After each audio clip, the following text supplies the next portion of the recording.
Okay, follow me.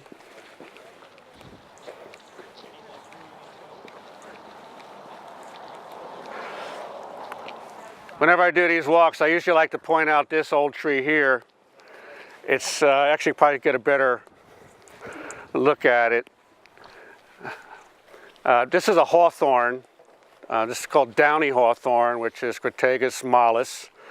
It has these large thorns on it. If you look at the branches of these, something called a cockspur, these long, sharp spurs.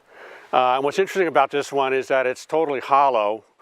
I mean, it's hollow all the way through. So the reason why this broke off was because it's hollow. The structure of the heartwood is not there anymore to really support it. So we had those snowstorms, as you know, and that whole side broke off. But you don't need the heartwood, obviously, because this thing is still going strong. It flowers. We get the big red apples on it. So it's just interesting to see that, the heartwood is there for structure over time. But if it wasn't, you get, if it doesn't heal when you have a break, sometimes you get rot just start infiltrating inside, and it just spreads through the whole interior of it. But you can see it doesn't heal totally over. So you got all these cavities there now. So good for the squirrels. Yes, squirrels and birds love it. Actually, the woodchucks love the apples that come down over here because they all run underneath all of these bushes here. They come out, and this has a good size apple. It's about the size, like a large marble. So it's very showy. Okay. Now, at this time of year, when the leaves aren't on the trees, you can see some of the structure and some of the other attributes that a lot of these ornamentals have. Like with this tree here, you can really get to see the bark on this tree here. This is a paperbark maple, Acer Griseum. You can see it has that exfoliating bark, a beautiful color, cinnamon color. It gets a nice smaller leaf. With maples, you can see the branching structure. These are opposite branching. I don't know if you've ever heard of the mad horse. It's just an acronym that you learn to identify trees or try to identify at least the species of the tree or the genus of the tree.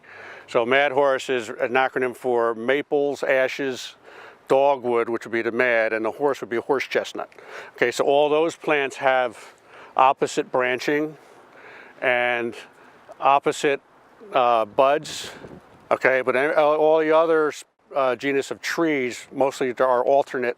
So that's one way just to get an idea of what you're looking at, whether it's a maple or an ash or a dogwood.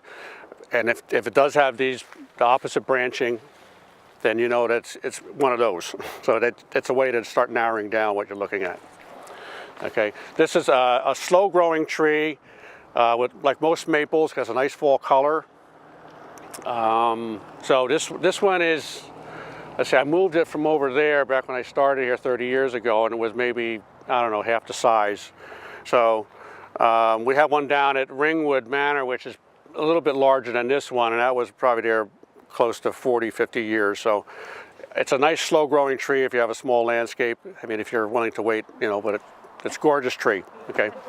Another smaller tree like that hawthorn, they tend to be, these are small trees, great for, your typical landscape. This one is the green hawthorn, which is Crataegas viridis, but it's a cultivar called Winter King. So it gets a corm of flowers, white flowers, and it just gets full of red berries throughout the, in the summer, fall. So you have, the birds love the berries on this tree, so it's very showy.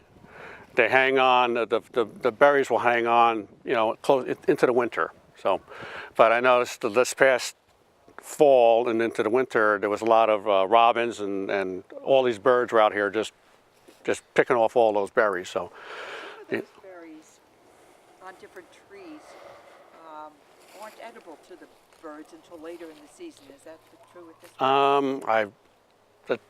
I'm sure they're probably not edible until they're ripened.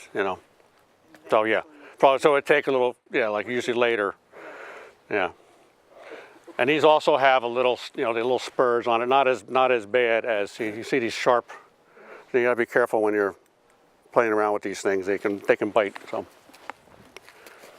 And we have this whole roadway here. These are all, well, I wouldn't say they all are, but majority of them are red oak, which is our state tree. It's this Quercus Rubra. There are a few in here that were. I thought it was the red cedar. What's that? The state tree. The red cedar? Yeah. No, officially it's the red oak. Yep. Unless they changed it on me, I don't think so. I don't think so. But yeah.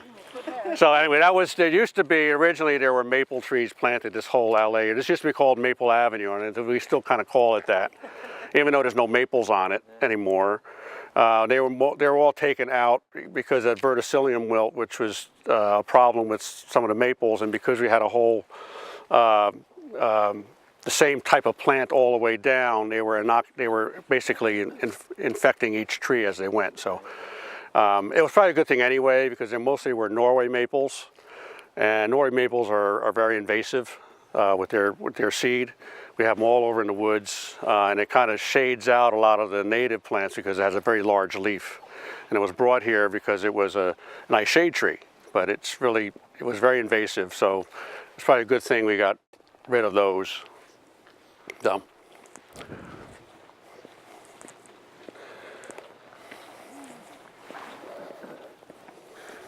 Now another nice ornamental are these are Kousa dogwoods. There's one here, there's one over there, there's another one up there, there's one over there.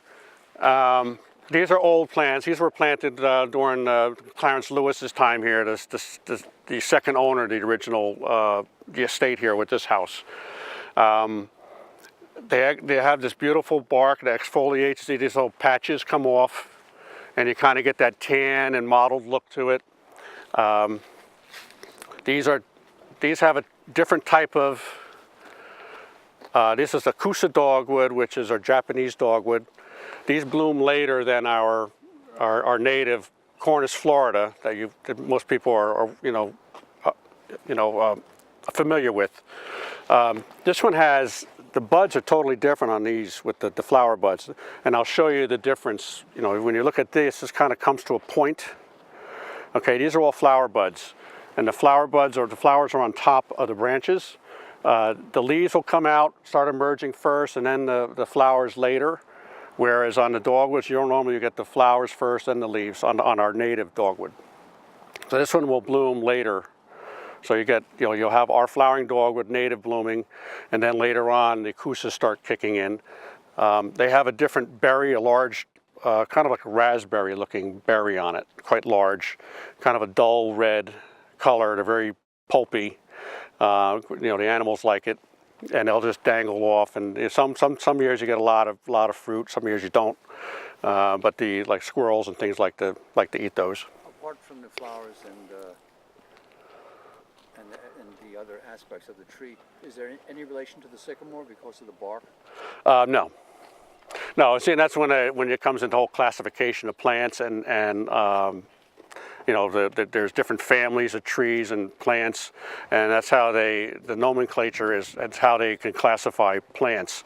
They have a totally different flower than a sycamore. There's a lot of differences. That is a totally different a genus of plants altogether. But yeah, there's a lot of plants that have other genuses have the same kind of exfoliating bark.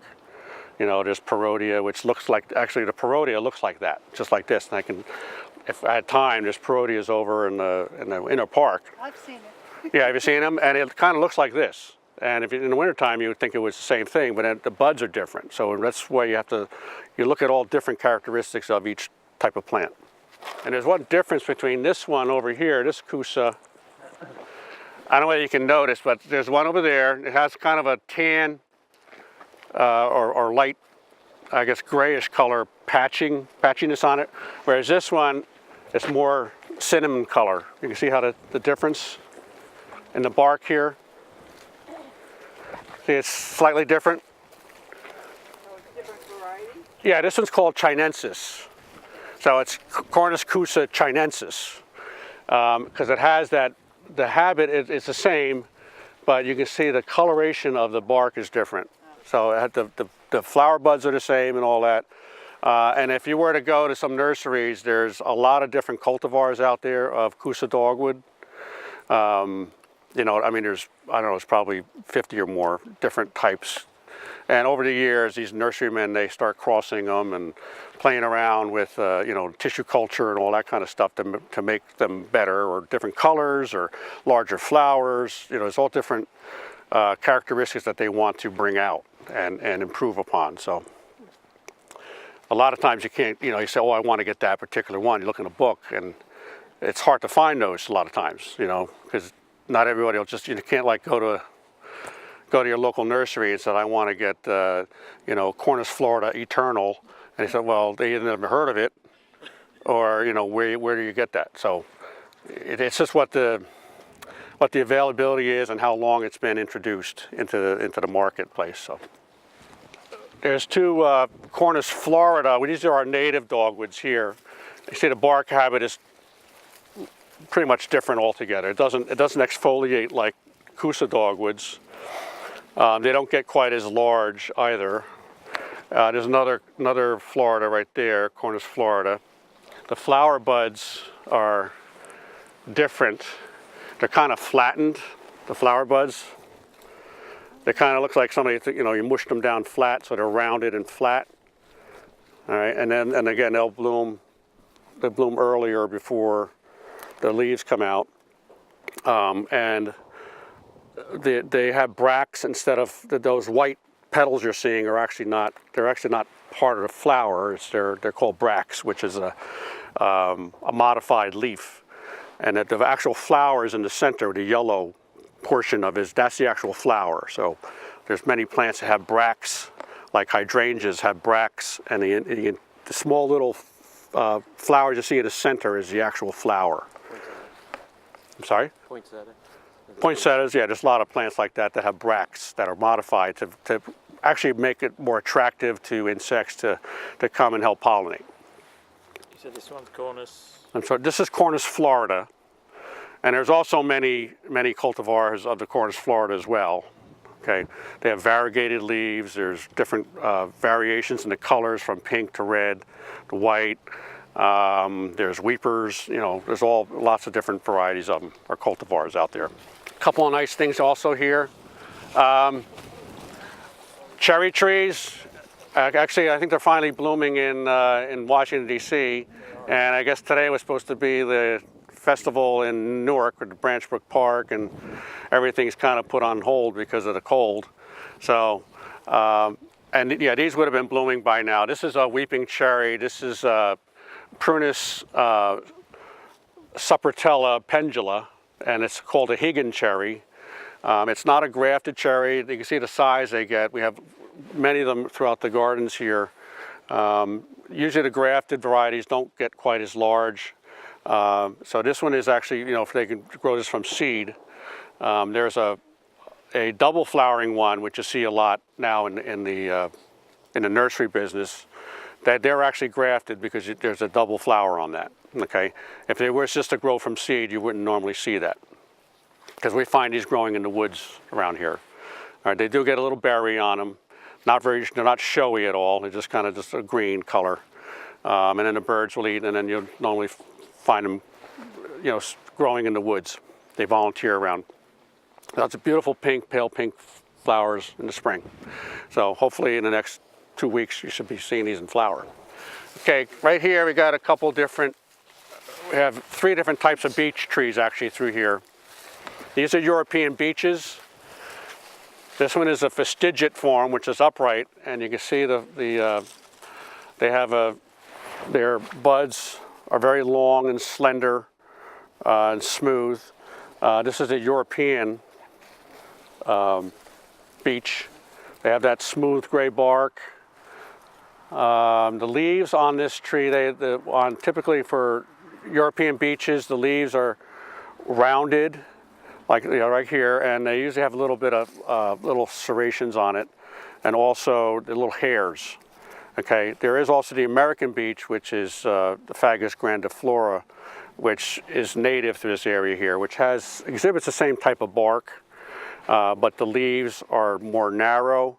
They don't have little hairs, so they grow slightly different. And most of the cultivars you see are from the European beech. So this is a cultivar, it's an upright form. The general species is like the ones you see, if you turn around, those big ones, they get quite large. You can see that form they take on, a very grand tree for open lawns. How old would that one on the left be? Oh, they're both around the same age, but that's over 100 years old. So What kind of beech is this called again? it's a European beech. There's a green form, there's a copper form or purple form. There's lots of different. Like this one is a weeper over here to my right. That's a weeping beech, a European beech, and that's I think is that the green form? I don't remember now. Whether it's green or purple. It's a baby. The big one, the European as well? I'm sorry? Those two big ones? Yeah, so that's a European. Those are copper beeches. Okay, they have that purplish color to them. There's also green, and there's a green one over there. They do have some issues when they get old like that. The one on the right side over there is slowly dying off. They do get a Phytophthora, which is like a fungus problem, and then there's also aphids and something else that we've been treating for to try to sustain those. But that one is. Is that the visible fungus that we see that's affecting the tree? No, the green. Yes. No, this is algae. That's has nothing to do with any kind of problem. A lot of people see lichens growing on trees and they get all, is my tree dying because it has those lichens on it? That's just that lichens are just attaching themselves. It's actually a good thing. That means that the air and it's cleaner. Like that, the big cherry over there has lots of lichens on it. That's those blotchy spots you see with that kind of bluish green. Yeah, that's just lichens. They just attach themselves, to the bark. They're not affecting the tree at all. No harm done there. Yeah, this is a European weeper. We have our large one over there at the other end of the winter garden there, but they're beautiful, structural, especially when the winter time. Do not climb on them. Yeah, do not climb on them. Yeah, The buds, like you said, the same, those long. they're long, narrow. Yeah, that little conifer up here, I missed that one. That's an umbrella pine, and that's the only other one I have. I just planted that last spring, I guess we did. You were helping me with that. Or the summertime, whatever. Anyway, and we have a large specimen over in the winter garden over here. That's Sciadopitys verticillata, which is an umbrella pine. It's called that because the needles are long and they kind of whirl, and it kind of looks like the spines of an umbrella. And it's kind of a slow grower. Beautiful, has nice, beautiful, glossy needles.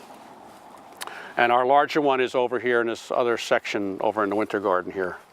So I just wanted to have another one, just to keep that going here, You were talking about the conifer, right? Yes, that evergreen right here. I Yeah. have a question about that. Generally speaking, conifers, you said this is a slow grower, but generally speaking, they tend to grow more quickly than a lot of other trees. Right? Yeah. And I noticed that a lot of them have been more susceptible to the weather and fallen over. Well, they're a softwood too, and also with the especially when you have like this past, this winter, you had snow, and then it got warm. The ground was soft, and then it had rain, and then you had snow again, and that's weighted the snow on something that's evergreen that has all those leaves still attached. There's it's like a sail, and you have the weight of snow, and you got a wind coming through, all that weight. It can't, and the ground is soft, it's not frozen. The trees will just topple right over. I assumed it was about the roots, but it's not necessarily about the roots. No, it's just the way, like I said, the wintertime normally the ground's frozen, but it wasn't. Yeah. We had that, February was warm, then it got cold again, and then we had those snows. We had the same problem a couple of years ago in the fall. We had the October storms. Oh, yes. And that was a mess because all these trees, these oaks, they tend to hold their leaves late, and all that snow stuck to the leaves, and then it snapped everything. Magnolia. And Magnolia Bealei, Everything. the sweetback magnolias hold their leaves too. So anything that had leaves on it, it snow just like stuck to it. The pines, Added all that weight. the pines do have a shallow root system. Well, they would, yeah. But I mean, but they're brittle anyway, because pines are generally soft woods and they grow fast, and the wood is not that firm. It's not solid. You know, since it grows fast, it's a weaker wooded structural. The recovery of the magnolias is great. Yeah, yeah. I know it looks pretty. You know, you're pretty shocked when you see that, and they do send out new branches pretty quickly. Do all the pines have shallow roots? Well, it depends. You can't just say that. It's a general term. I mean, it depends on where they're located. You know, if there's not a source closer to the surface, then yeah, they'll be at the surface. But if they have to go down, they will. But like some plants need more water. Like for example, like Norway maples, they like to have they compete for a lot of water. So a lot of their roots are right at the surface. As soon as it rains, they are sucking the water away, and that's why you can't really grow anything under it, because they just compete so quickly for that water that the other things can't survive around them. So unless they're more drought tolerant than maples are, but certain plants require more water than others. So it's kind of to say that they're all shallow rooted. That doesn't. It depends on where they're where they're growing. You know, there could be bedrock under there. There could be a lot of reasons why it's shallow rooted. So. This tree right here is a Japanese maple, one of the old Japanese maples. It's a palmatum. I don't know what it may be just a species, which is Acer palmatum. You know, so it's just one of the Japanese maples. One of the old ones that Lewis had planted here. So there wasn't any like cultivar attached to it, as far as I know. But there's hundreds of different Japanese maples out there, with many different species of them as well. So does that mean it has like that brownish, purplish leaf? That's what I always Japanese maples. Well, most people think with Japanese maples are having the red, like the blood good, the red leaves. There's hundreds of different varieties of them. When there's cut leaf ones, and so yeah, there's green forms and weepings and yeah. So that one there, you said like is 100 years old?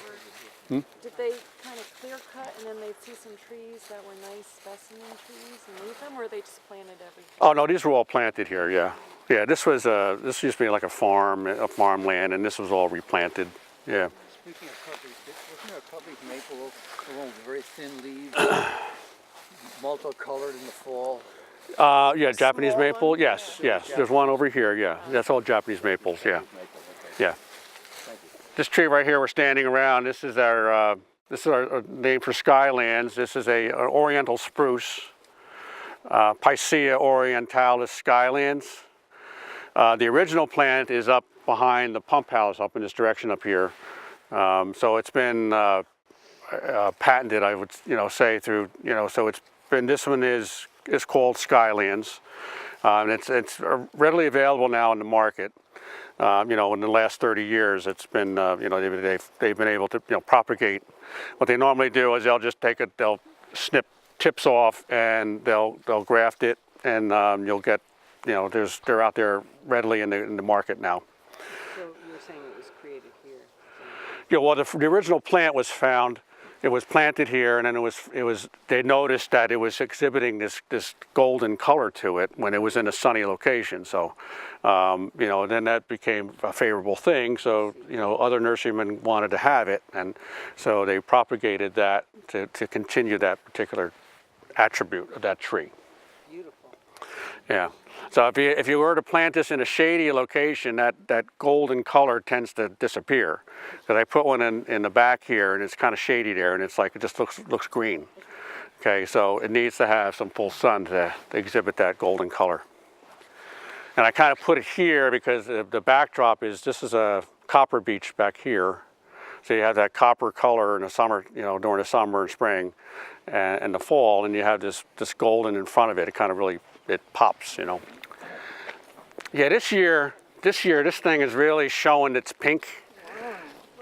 This is Abelia phyllum disticum.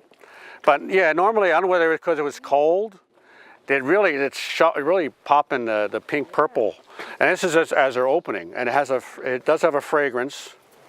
Has a slight fragrance to it. It's a nice plant. It's usually called, the common name is white forsythia, because it has the white flowers and then the leaves come out. But you can smell it, yeah. But this year, I don't know whether because it was cold. Normally it doesn't, it's not as pink or pronounced as it is today, as this year.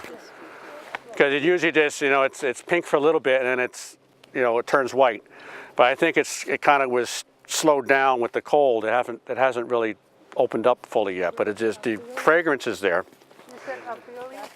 Abelia phyllum. There's Abelia, which is another genus, but there's Abelia phyllum disticum, and the common name is white forsythia because it has it'll get white flowers, and then the little stems have this like a bronzy color to them. It's a nice showy little plant. Nice over there in the snow. The What's that? Hamamelis or whatever that is. Yeah, right here. Yeah, we're gonna. What is it? We'll talk about that in a sec. Okay. Oh yeah. No, We're headed that way. so pretty in Yep. the snow. Is it native? Is it native? Oh, native. I don't think so. No. No. And this one does the same kind of thing that forsythia does. It kind of layers itself, and this really needs to be cleaned up a little bit. But especially this winter, we had 28 inches of snow up here that one storm, and everything was just flat. So I mean, this was flattened out too. I'm surprised it fluffed up since all that weight of snow. Okay. This is one of our magnolias here. We got lots of magnolias around. Magnolias have that typical large flower bud on it. These are the fuzzy buds. This one is this is a saucer. This is Slengianas, which they bloom earlier, and these tend to have that problem with cold. At least this year, they didn't start to open yet, so they may be okay. Some years, you get that warm, and then you'll get a weird week or something, and it gets really cold, and all these, the petals are already starting to show, and then they get hit with that cold, and they don't like that, and then they turn brown and just fall off. So hopefully that won't happen this year. But those buds were the flowers. Yeah, these would be flower buds. These, yes. The large buds of flower. A lot of the magnolias in the manor house breaking off the branches. I'm sure you've seen them. Oh yeah, back here. Yeah. In the other manor house. Oh, down in Ringwood, yes. Yeah, I know. Yeah, I've been down here. Yeah. Yeah. Those are saucer magnolias too. Yeah. Well, they were all laying there on the ground. Right. The branches. So I took some. Okay, a and few weeks put ago, it in the ground, put in water. Put them in water, and whoop, Oh, good. 2 weeks later, they bloom. Oh, that's good. That's good. This little island here, there's a little collection of witch hazel. A lot of these most of these are fragrant. You can smell some of these. The nice thing about witch hazels, they'll bloom for like 4 weeks or more. These have already been out for quite a while already. Yep. All of these are the Japanese or the Chinese varieties or species.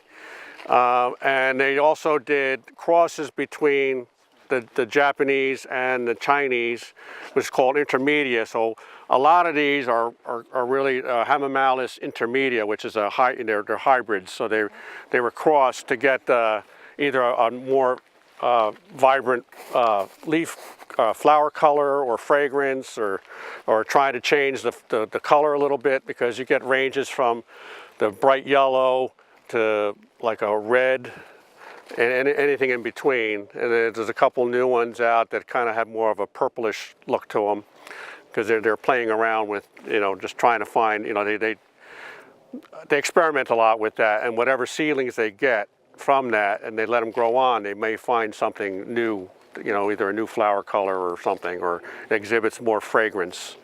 Our native witch hazels, they bloom in the fall. That's virginiana, that's Hamamelis virginiana.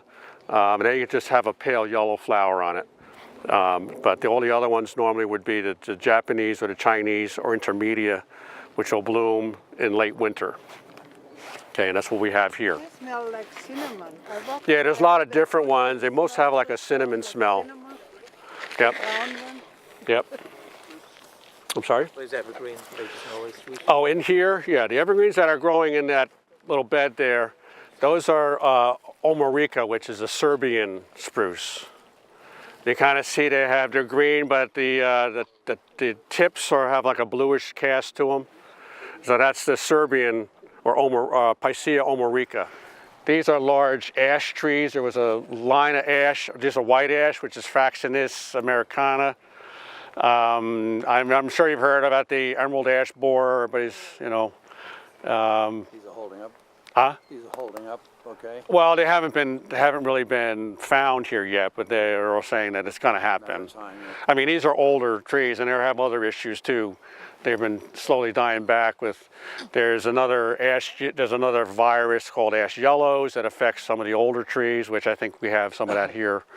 But over time, I mean, these have been here a long time, and this one is starting to really suffer a little bit, and it's going to become a hazard eventually.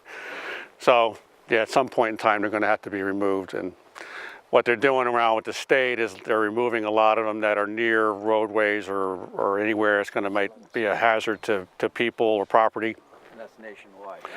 Right? Yeah, it started. Yeah, it's. Put it down for that reason. Yeah, hopefully they're looking at introducing some predators. There's a wasp that will supposedly may help eradicate that. So. There's one chemical that works, that residents recommend. Yeah. Well, yeah. Well, that's another. That one isn't. 10 miles north of where I live 2 years Yeah. ago, and I had the thing injected. Yeah, that's a imidacloprid. Yeah, which is it affects bees. That's the only thing. There's all this. You're trying to solve one thing, and then it creates another problem. So yeah, and then you got because it affects the life cycle of bees. Yeah, so because it's something that's within, it's a systemic. So it gets in the plant, and then when the bees are out there looking for pollen and they're moving around, they're actually picking up, the chemical in the pollen. And then when they go, have their eggs, and then it's in the actual bee itself, and then they don't develop properly, and yeah, so there's all kinds of problems with that as well. So. The bark is quite different. What would explain that? Oh, quite different between the two of them? Yeah, how to explain that? Well, you do get variation in seedlings. It could just be a variant, slight variant in it, but I mean, it's still a white ash. That's more typical, I think, isn't it? Yeah, this is more typical. Whether that had some other issues because it's not doing very well, but you do get variation a lot of times from seedlings. Unless it was grafted or something like that, we have the exact plant. Because you get, it's like humans. You're kind of dispersed. So you're getting different seedlings or from different plants, and so. You have a little widowmaker there. Oh yeah. Oh. Yeah, that's a little one. Yeah, we got some big ones around too. I have to get those. Sorry, I missed the name of those. What, the big trees? Yeah. It's ash. It's a white ash. Yeah. Yeah. And then we have cherries. This is a perennial garden. We have these are cherries in here. The original ones, these bigger ones in here. That's Prunus and Cisa, which has a small little pink flowers. These big ones in here. And they bloom pretty much around when all the other ones do, but they're just like it's like a cloud. It's this big. It's very, very floriferous type, smaller type cherry. It's hard to find just that species anymore. They've done a lot of crossing. Like these new ones in here is actually a cross between Incisa and another one. I can't remember which one it is, but it's the Okami. It's very similar to what the Incisa is. Okay, same kind of color and smaller flower. This is our crabapple alley here. This is lined with crab apples. There's, I don't know, hundreds of different varieties, cultivars of crabapple.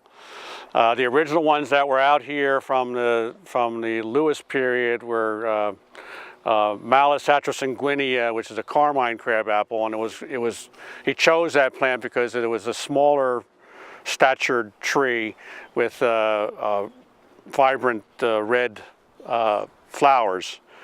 That one went out of favor many years ago. I couldn't even find them anymore. So we switched over to, this one is called Pink Spire.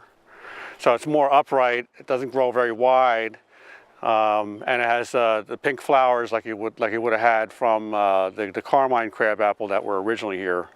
And it does get a nice, when the leaves come out, they're kind of a bronzy color. They fade to green.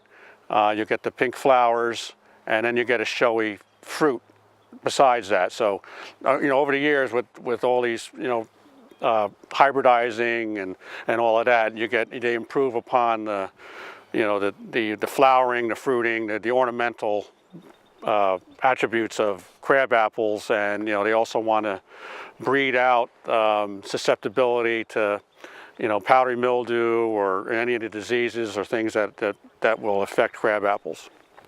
So this is what we have out here now, our Pink Spire, Malus Pink Spire. It's a hybrid.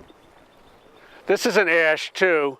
I planted this thing here, I don't know how many years ago, but it's gotten pretty big. But anyway, you can see where this was a grafted tree. You can see where the graft was. You see it kind of bulges out here. This gets, the leaves it was grafted because they chose this plant for the fall color. It gets a purple leaf color in the fall. So that's why so it's grafted so that you always get that particular attribute out of it. So, what's it grafted onto? Another ash, just a species. That's only what they would do. They would, you take just a Fraxinus, either the American or one of the other ones, and it's grafted on that. I mean, actually, lilacs were grafted originally on privet or on ash. Yeah. So you cut You cut the first ash, and then you plant the seedlings inside the old one? No. This is, they'll take some of these nursery guys. They'll when they do grafting, they take cuttings. They say they found a tree that had that purple coloring to it. They take cuttings of that. Okay. And they take the rootstock of they grow on seedlings of an American ash, let's say, or white ash, and they're small, okay. And then they would take they slice on the bark of the small seedling. They give it a slice, and then they attach the scion, which is what you want, to that, and they let it grow on for a while until it actually adheres and becomes part of that tree. It starts growing, and then they eventually will cut off the part that they don't want anymore, and then you have your. It's just a quicker way of getting and assuring that you have that particular plant. I mean, they can try rooting it and try to root it that way too. And here's another dogwood here. This is one of those crosses. Okay, it kind of looks like. I don't want to step on all the stuff. This kind of looks like a Kousa, right? Because you have that exfoliating bark. It's been grafted. You can see the bottom here. Okay. This is a cross between the Cornus Florida, which is our native dogwood, and the Kousa dogwood. And this Dr. Orton from Rutgers did all kinds of this experimenting with these plants for a long time. And he's come up with, there's a celestial, it's called the Celestial Series, which is the cross between those two. So this one, I don't know where the tag is anymore, but anyway, it kind of has attributes of both. Okay, you have the exfoliating bark of the Kousa dogwood. The flowers are, it would still bloom a little bit later than our flowering dogwood, but the flowers will be slightly different. They're more pointed, or they could be wider. There's a lot of different variations in that. So we have a couple different ones in throughout this area. What would the what? What would the fruit be? More like this or more like the Kousa? They seem to be more like Kousa. Yeah. Another hawthorn in here. This one. like we talked about some other hawthorns. This one is cockspur. The leaf is slightly, was more of a oval leaf, smaller fruit. It has a little longer spurs on it, very sharp spurs on it. We had to prune it up high because if you had these lower branches here, you got hurt. I mean, this thing would stab you. So, but yeah, it has these very sharp, long spurs on it. A lot of the birds like the fruit of the cockspur because they're a little bit smaller and sweeter. And they kind of, it's a native, and they kind of grow around in the other areas out here as well. Here's another dogwood. This is alternifolia, which is pagoda dogwood. It kind of has more of a ladder effect, you know, more this way, more horizontal branching. The flowers are much different from the typical dogwood like of the Kousa or our native, the Cornus Florida. It has more of a cluster of flowers with it doesn't have those bracts like the other ones do. And their flowers again are on top. There's a lot of different cultivars of that as well. There's a variegated leaf one and all of that. So, but it has more of a broader structure to it. It's a nice plant. Yes, this prominently here we have a mixture of oaks. This is a white oak. White oaks have that kind of almost exfoliating bark on it. And then you have, there's a bunch of white oaks right here. And you have red oak over in the center that kind of have those more striations on the bark. That's red oak. So pretty much it's just white and red in this vicinity right here. And it's nice. The oaks are a great overstory for a lot of these like rhododendrons and things in here. Because actually the leaves, when they do rot down, they add acidity to the soil, which the rhododendrons like, and they do like to have that high shade in here. So it's, you know, it's a perfect environment for ericaceous type plants like the rhododendrons in this area here. And there's a lot of complementary type plants that are growing in here too as well.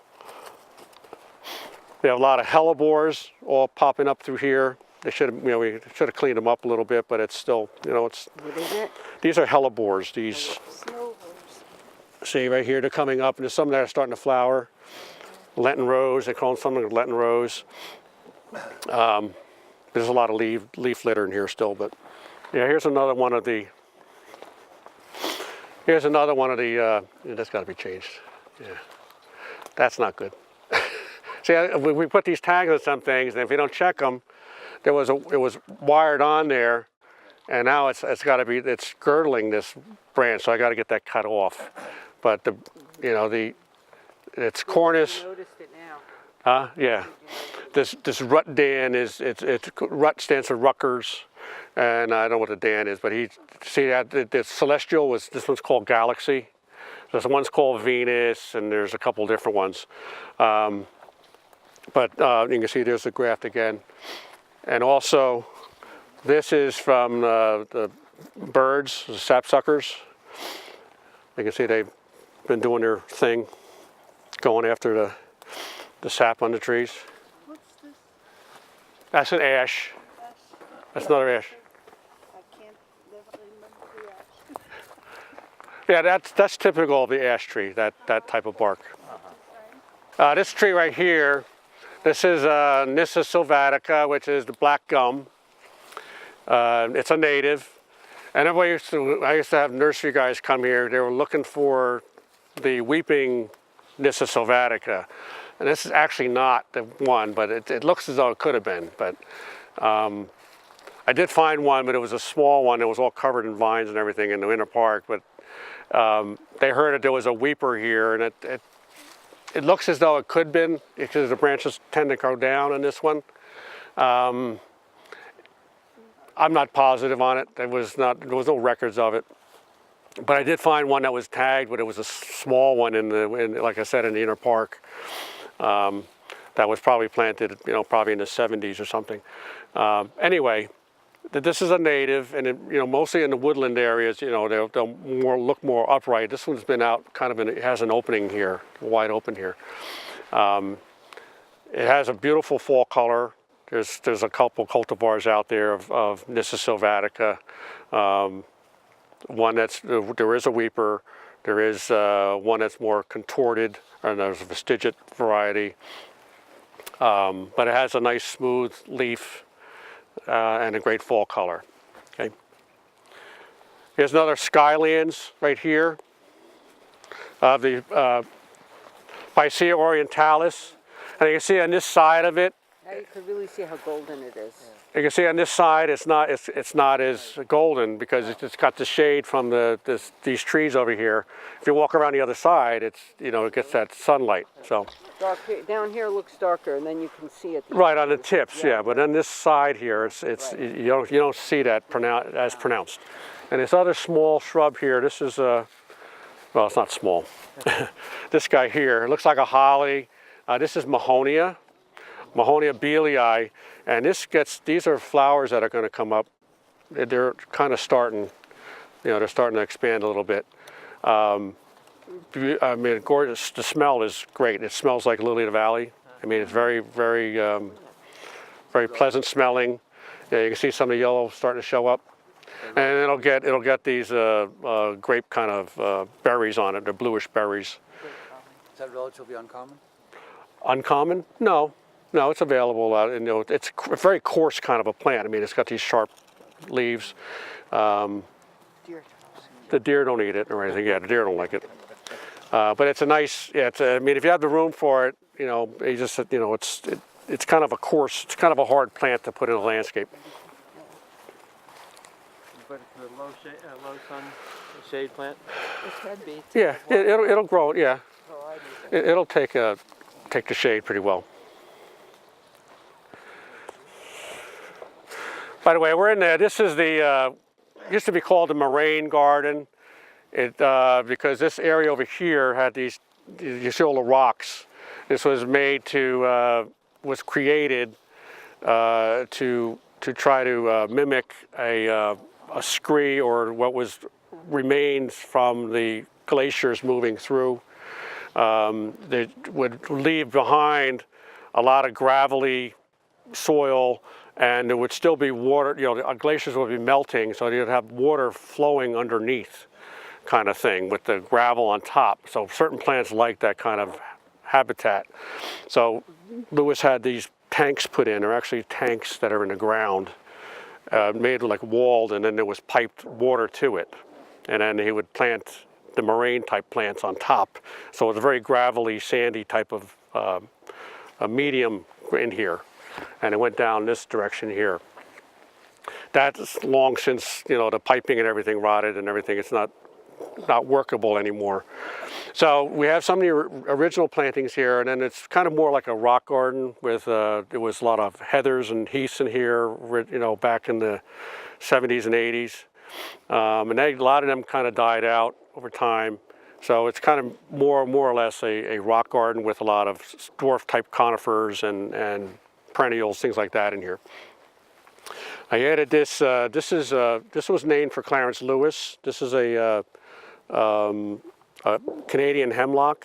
That's a dwarf, and he discovered this one, and they named it after him.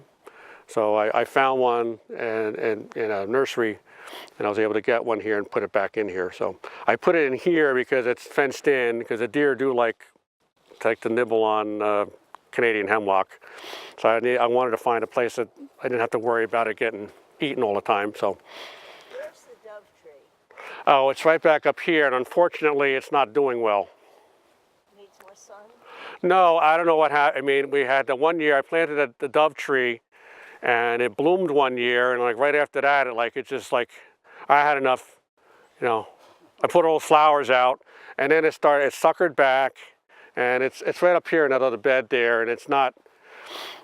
It died back, and new suckers came up, and then I don't know somebody removed the actual sucker that I wanted to keep, and so anyway, it's not doing very well. And I'll try to get another one. But the dove tree, it's called, or one of the common names is dove tree or handkerchief tree. It has these bracts like you would on a dogwood, but they almost look like a dove or a handkerchief hanging because it's very large. Has a one long bract that kind of hangs down, has a little flower in the center and almost like a hood on top, but it's very showy. So it looks like a dove or a handkerchief. I'm sorry? What family? That's, the genus is Davidia. Davidia involucrata. What's this unusual thing? Yeah, that is an unusual thing. That's Xanthozylum.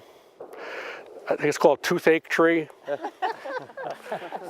And the reason why, I guess, because you can see it's pretty gnarly looking.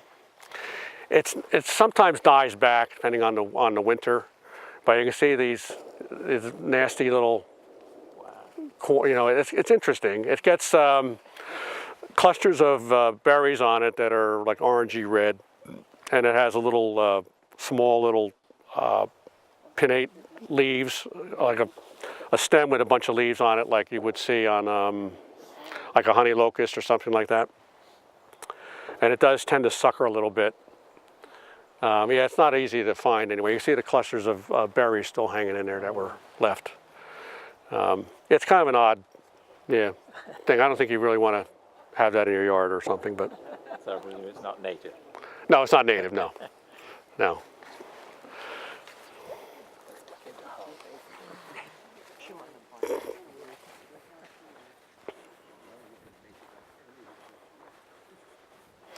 See, a lot of we had a lot of these in here. These are dwarf Alberta spruces.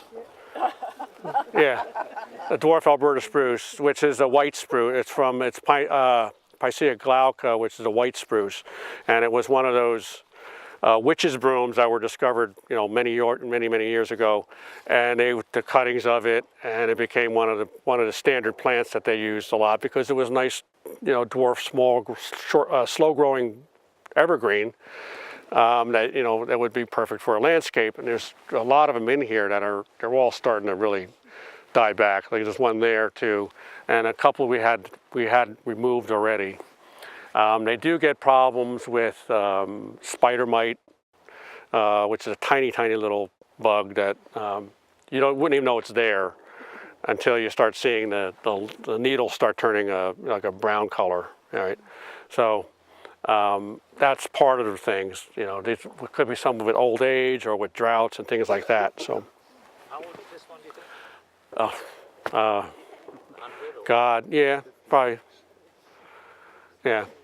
Like we had ones behind the manor house too that did the same thing. They just slowly started dying off. I mean, yes, ma'am.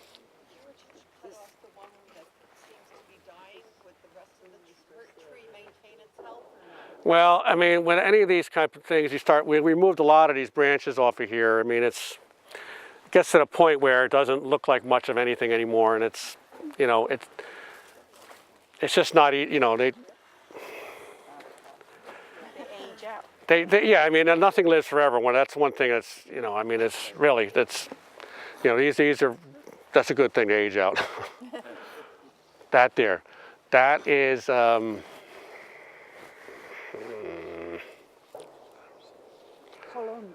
huh? No, that's, I can't think of it. It gets blueberries, it'll come to me. That's it. That's it. Yeah. Sapphire? It seeds around and through here. Yeah, I can't think of the name of it right now. It'll come to me. Yeah, right. It's sapphire berry. It gets these blue berries on it. And it has white flowers in the spring, and it gets loaded with blueberries, little tiny blueberries, and the birds love it. They're all in there all the time. It's very showy, and they do seed around in through here. There's some down in the meadow as well, and I can't think of the scientific name on it right at the moment. I don't know whether it's in here or not. But. I take sapphire. Sapphire berry. Sapphire berry, yes. That'll work. That will work. I meant to bring my other book with me, and I left it home. So, okay. What else? Oh, that's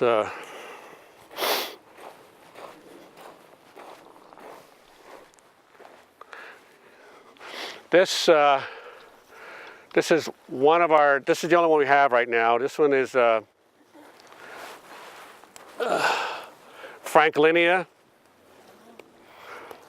and it's the only one within that genus. It was named after Benjamin Franklin. Apparently found in it's Franklinia alamahalaha.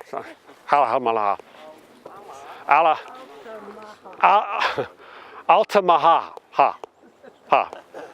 It's Altamaha is the river down there in near Philadelphia or something, and it was discovered by this Bartram, who was friends with Ben Franklin, and he named it after Mr. Franklin. It's a really cool plant. These are the flower buds that are starting to show. This blooms in the summer, like late summer, in the early fall. Big white flowers with the the yellow stamens in the center, very showy. And you can see where these are the seeds that were left. It has like longer leaves, nice fall color. You see the bark is very pretty. It likes to be, near, because it was discovered near this riverbed. So we have it down in here where it does get it gets kind of wet in here, but it doesn't stay wet all the time. So it's actually done very well. It's gotten pretty big, so I'm happy with that. So that's our one specimen of the Franklinia. Then also over here, which I forgot to show you on the way back, I'll show you the other Stewartia. This is, again, has that bark like we had on the Kousa. It exfoliates like that. Okay, this one actually was a cross that was done between, we have two different types of, or two different species of Stewartia. We only have one left now, but at one time there were two. The one came over in a snowstorm, and it's dead now. It just uprooted, and it's up over there. But there's two different ones. There's Monodelpha, which has a cinnamon-colored bark, a little smaller flower, and then there's Pseudocalmia, which has the bigger flower, and this kind of shows this kind of bark. This is the cross between the two of those, just naturally crossed because those two trees were close together, and we have seedlings of them all around.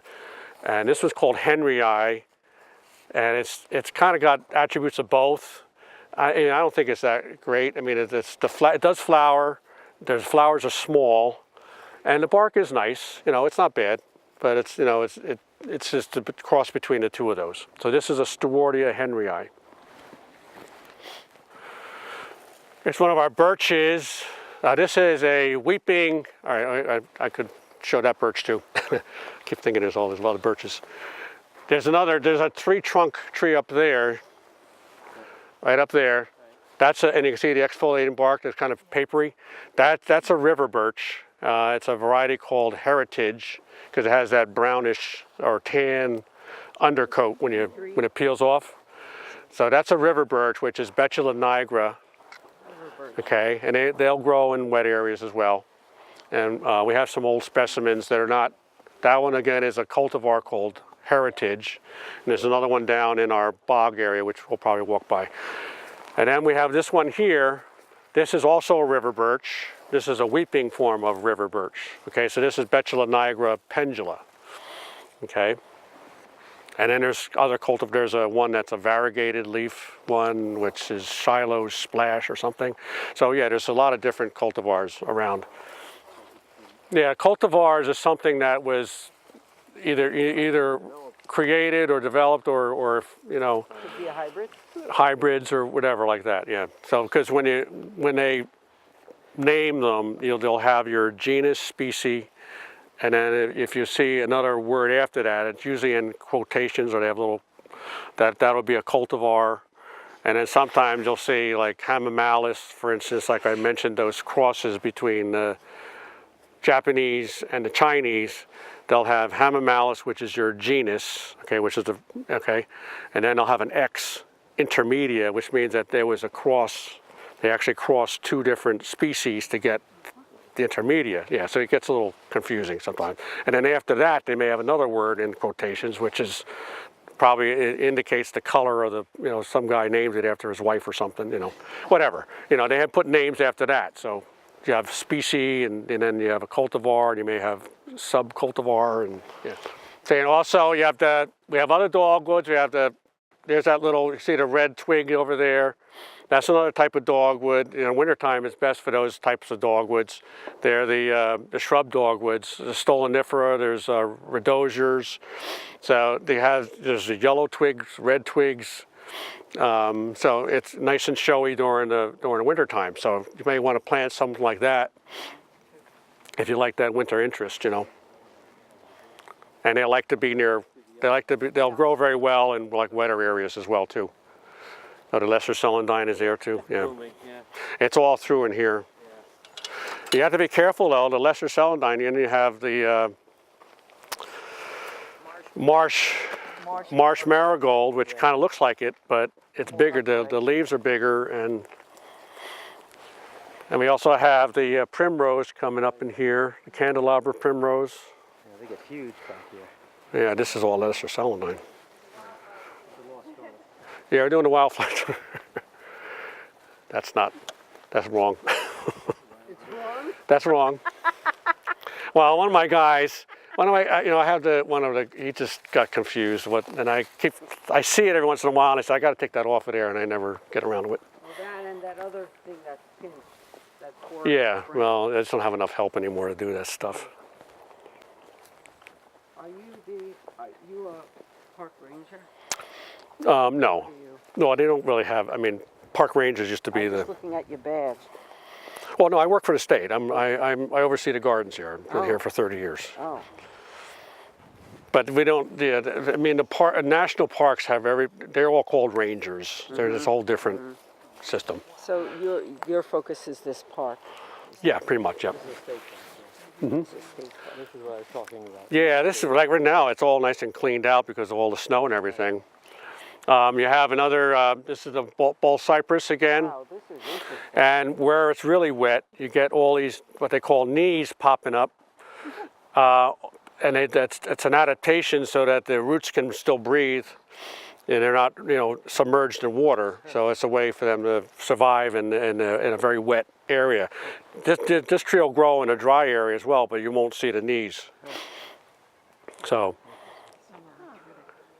Yeah, right. It does look really wonderful. Yeah, like Nancy Bristow would always she would sit out here and she'd point at they look like little Easter bunnies, the little. I was comparing prairie dogs. Yeah, but some of them look like the chocolate bunnies you get at Easter, like up near the trunk there. You look at them enough, you use your imagination a little bit. It's just a ball cypress, but I mean they don't. B-A-L-L? B-A-L-D, bald. Bald. Bald. Cypress. Okay. Which is Taxodium disticum. And then there's a red one in here, dawn redwood in here as well. Anyway, and these are all the knees that would come up. And again, you have some other stuff here. You got the yellow twig and the red twig, dogwoods. So yeah, in the wintertime, you have a lot of winter interest with that. I mean, you won't really notice it much when they're in leaf. This is the bog pond here. And then we have the wildflower garden through here. We have gray birch here. It looks like it's called gray birch. It looks like a white birch, but yeah, that's populifolia. It's a native one. And then we have another one of those. This is another river birch. This is that one like I showed you up in the rock garden. This one it got messed up with storms years ago, and I should have done something with it long ago. I never got to it. This one's called Heritage again. It has that, kind of the bark when it exfoliates, it exhibits a little more of a color to it than just a species. Well, what happened was years ago, it got split off. I forget what it was. It might have been. It ripped the whole side down. You can see it kind of tried to heal over here. And then it started growing back up there. Now the weight is now cracking it this way. So I really gotta either take this off altogether. This is river birch. This is Betula nigra heritage. All right, there was one up there, yeah. That one that's a gray birch, or that's populifolia, which is a gray birch. Even though it does look like a white birch, there's a lot of birches that are slightly different. And the yellow flower here, is that the good one? Oh yeah, yes. That's winter aconites. That's nice. Winter aconites? Yeah. Beautiful. It Wow, looks I've never plastic. seen that, yeah. Yeah, they'll get little yellow flowers, and then they'll disappear. You know, they're like ephemeral, that type. They're here for a little bit, and then they're. An early bloomer though. Yeah. Yeah, very early. Let's see. Where do I want to go now from here? You wanted to. Where's Sandy? Sandy, you wanted to go down. You wanted to look at that. Go ahead that way. Okay. Yeah, now we're in the, this is all a wildflower garden here. There's a lot of little paths through here with little streams that run through. Down and through here, years ago, Lewis wanted this area to be kind of like the Pine Barrens of South Jersey. There's some things in here that would be like indigenous to those areas. We have these white cedars. These are white cedars right here. There's actually another, I think that's a, I don't know whether that's a dawn redwood or a bald cypress. Not bald cypress. Yeah, I think there's a bald cypresses right here, back there. And you see the knees again. Same thing. Yeah. Which one was the white seed? That's this one here, this one here. There's a white cedars. And then back over there was a couple of the pines with, what else was over there? The clethras. And what else was that? There was, and of course the willows, things like that. That shaggy one, could that be a hickory or is it like a that one, that shaggy bark? That is, Shagbark hickory? oh, there it is.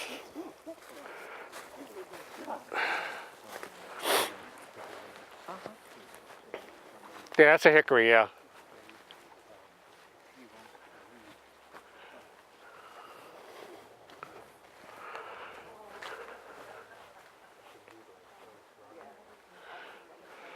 Yeah, it looks like a shagbark or shellbark. It's one of those two. Beautiful. What kind of tree is that? It's a shagbark or shellbark. They used to make skis out of hickory. Yeah. They wooden skis. Oh yeah, hickory is very hard. Well, you know they make baseball bats and all that kind of stuff with them Oh, too. they do. Yeah. Skis and It's a hard. Yeah, it's a very hard wood and flexible. I guess it can be flexible enough. Okay. Well, we've got to be winding down, so I know everybody's cold. I'm cold. So, what does she want to? Sandy wanted to. So I guess she's down there. Okay. Oh, right here.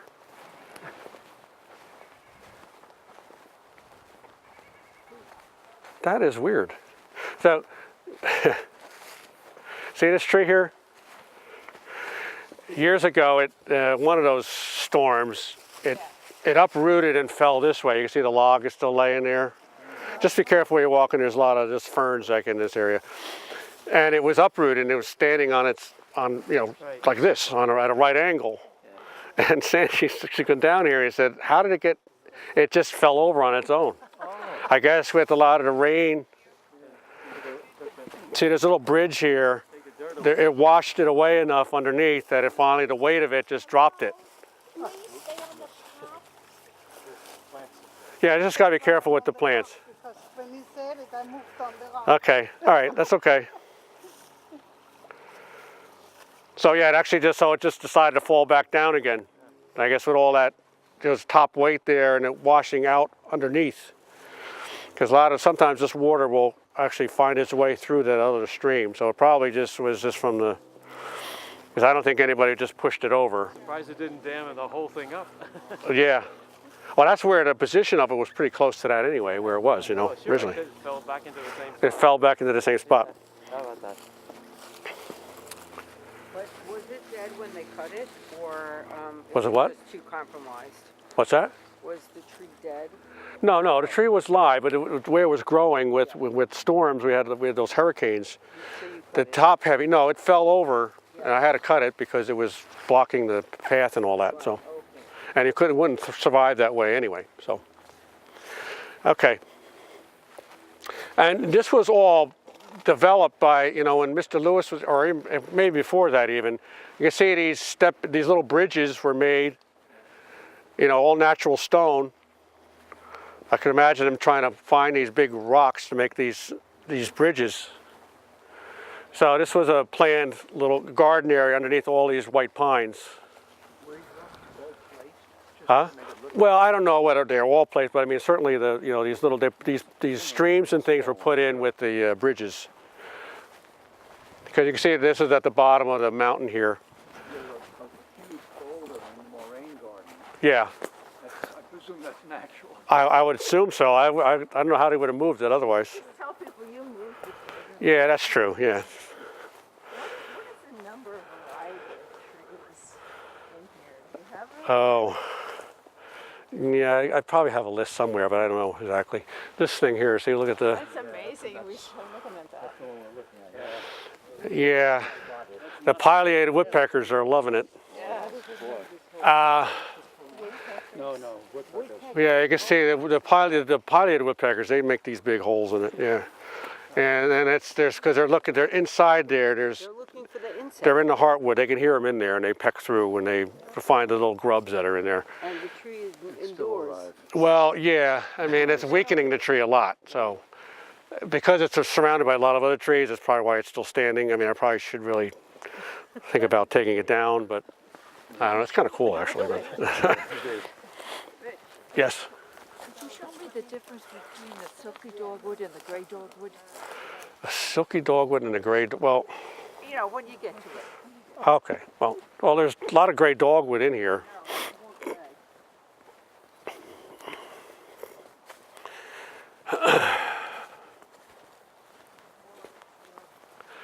Yeah, like this is all that gray dogwood in here, this stuff. Where is she? Yeah, this is all gray dogwood, this. Okay, so it's more like a shrub. Oh yeah, yeah. Very succulent. And it suckers all over. I mean, it's not bad. You're just going to want to control it a little bit, you know. Yeah, this one right here. This was this is persimmon. Persimmon. Yeah, we have lots of persimmons here too. That has that really cool kind of bark on it. And it's green too. There's more down the far end down there, and they put off a real nice fall color as well. This is persimmon. Nice. Yeah, some of the fruits are good, some of them aren't so good. Do you have any cottonwoods on property? I used to have a bunch in here, and I took them out because they go all over the place. Yeah. I mean, it filled this whole thing in here. The mature ones are really nice bark. Yeah. Really thick, as you know. I mean, this whole area was I mean, this tree was just engulfed in, well, between the ashes and the cottonwood. Okay. And there was a lot of seedlings all out in here.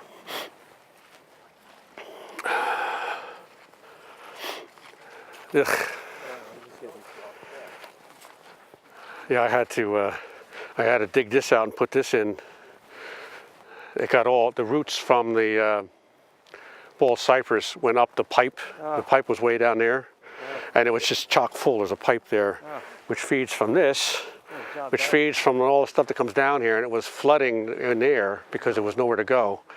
So I just dug it out and we made this. That last fall? No, we did this in February when it was God.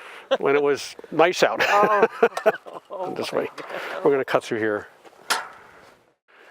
I stopped here because see the big stump over here.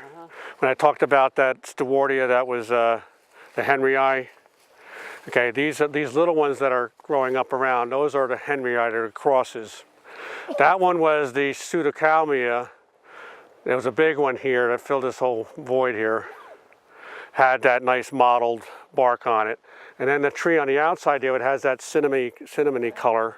That's Stewartia monodelpha. Beautiful tree too. So we had the two different species here, and you get these crosses. So, you know, that one, like I said, it came, the whole thing uprooted with a snowstorm and just fell right over here. So we couldn't save that. So anyway, I just wanted to point that out. This flower over here. This is hellebores again. This is. The red one, Stewartia in the wildflower garden, is that the Monodelphia that you just mentioned? Oh, there is a Stewartia down there. Yeah. No, that's not Monodelphia. That would be Pseudocalmia. Which one? Pseudocalmia. The one that's out near in the wildflower garden there? Yeah. And there's another magnolia here too, that evergreen one, right in here with the, this one here. This is the grandifolia. This is the ones you see down, southern magnolia. You see them a lot down in DC area. They plant them a lot down there. It kind of needs some protection. I kind of thought we'd try one in here. It's kind of protected in here. It's doing okay. You know, they're not quite hardy up here. And this is another one. This is another strange little thing. This is called the wheel tree. Because it has these leaves that kind of whirled. And I put, yeah, yep. The only one I know, I didn't know it was here. There's one at Van Vleck. Yes, The only, that's the one I saw there, and I said, and it's pretty big. yeah, Yeah, so I wanted to try one up here. It's been here for, I don't know. but this looks like a tree. Yeah, theirs is big. It's just not, they're kind of, you know, depending, so I kind of tried it in this area. Well, this was here when that was there too, but anyway, we kind of want to try different things to see if they'll survive. You got to place them properly, you know, and give it a little protection from the wind, that kind of thing. So. Oh, it does have a label, okay. Yeah, well, yeah, I got to label. Yeah, these got to be labeled properly, but. Big ones are Norway spruces. Yeah, these mostly all Norway spruces through here. Yep. And the one right behind you there, that evergreen right there, that's a false cypress, Chamaecyparis obtusum, right? Am I right?